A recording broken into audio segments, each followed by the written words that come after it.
মা। যখন সন্তানদের মুখে এই শব্দটি শুনতে পায় তখন পৃথিবীর সবচেয়ে সুখী নারী নিজেকে মনে হয় নারীদের। আর এই মা হওয়ার আনন্দে নারী ভুলে যায় সব রাগ, অভিমান, অপমান। একটা সময় টিভি পর্দার সামনে এসে অভিমান, অভিযোগ, ক্ষোভ ছেড়েছিলেন শাকিব খানের বিরুদ্ধে। ঠিক ঘটে গেল তার উল্টোটা। গত বছর থেকেই মিডিয়া পাড়া থেকে শুরু করে ভক্তদের মধ্যে এক রহস্য ঘেরাও করে রেখেছেন শবনম বুবলী। বিভিন্ন ইন্টারভিউতে সাংবাদিকরা তাকে প্রশ্ন করলে সে সূক্ষ্মভাবে প্রশ্নটি এড়িয়ে যান।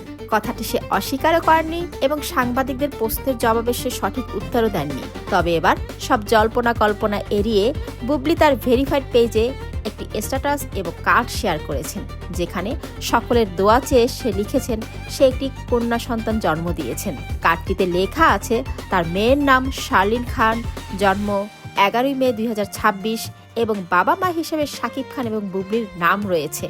তবে বুবলীর বড় সন্তান বীর জন্ম নেওয়ার পর বেশ খানিকটা সময় নিয়েছিলেন বুবলী সবাইকে জানানোর জন্য। তবে এবার কিন্তু তা করেননি। পুরো 1 মাসের মধ্যেই ভক্তদের এবং সাংবাদিকদের কাছে সুখবরটি পৌঁছে দিলেন বুবলী এবং দোয়া চেয়েছেন তার পরিবার সকলের জন্য, তার কন্যা সন্তানের জন্য।